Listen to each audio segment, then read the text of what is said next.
Plants vs Zombies Garden Warfare features a split-screen co-op mode exclusive to Xbox.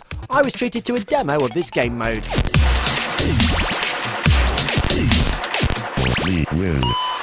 Brian, split-screen co-op is exclusive to Xbox One, and we've got Justin and Gary from the team demoing the game behind us here. Can you just explain what's going on? Absolutely. So they're about to plant their garden, and once that garden is planted, the mode is going to begin. So the point of the co-op mode in Garden Warfare is to pick a garden and defend it against endless waves of zombies.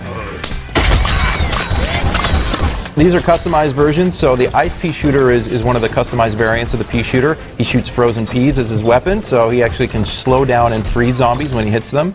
And then the cactus is a fire cactus, and that actually does a little bit more damage than the regular cactus because it does fire damage over time whenever he hits a zombie. What other types of zombies are you going to fight in this mode? So there's going to be a lot of different boss-type zombies that show up later in later waves. We have this feature called Zomboss Slots, which is actually a slot machine that spins and actually chooses the boss characters that are going to appear every, say, 4 to 5 waves. So that's a tombstone. That's actually, it's like a spawner for zombies, so that'll appear somewhere in the map and they'll have to take that out. The middle one's a new type of Gargantuar that we've created for Garden Warfare called a Giga Gargantuar. And the last one, they actually got a little bit of a coin bonus, so they got some extra money, so it actually rolled in their favor this time around. There's Gary in the drone again, shooting down at the Giga Gargantuar. He's a little bit different. He has the electric pole like a regular Gargantuar, but it actually shoots electrical pulses, and it's really powerful and dangerous. So Justin and Gary are playing with the cactus and the pea shooter, but what's your favourite combo?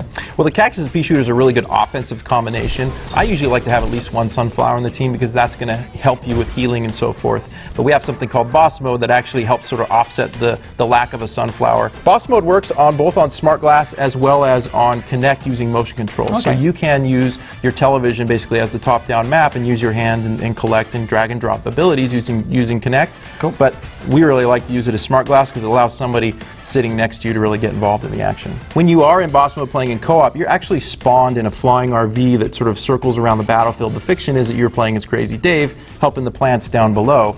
And so by doing so, you're actually collecting sun, and then you have a number of different abilities that you can use to deploy out to the battlefield. What can you drop onto the battlefield? So one thing you can drop are spotting stations. These will actually spot enemies anywhere that are near the base or your teammates and kind of show them on the HUD as well as on boss mode. We also have heal stations, so this helps to keep your teammate kind of healthy and alive while they're fighting.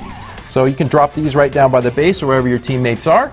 The one that my favorite is actually to call in airstrikes. And so it's a big cherry bomb strike. You can drag and drop that out into the battlefield, and if you got a cluster of enemies down below, they'll get taken out by big exploding cherry bombs. And then another one that's really handy is the resurrection. So players, if one of your teammates goes down, can be revived within, say, you have about 15 to 20 seconds to get to them and get them back up.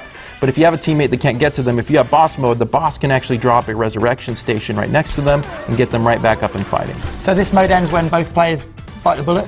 Yep, so if both players go down and neither of them can be revived, either by the boss or anyone else, the timer runs out and you actually lose the mode. The other way you can lose the mode is if your garden is destroyed. So remember, the real goal of this is to defend your garden for as long as possible and keep alive while you do it.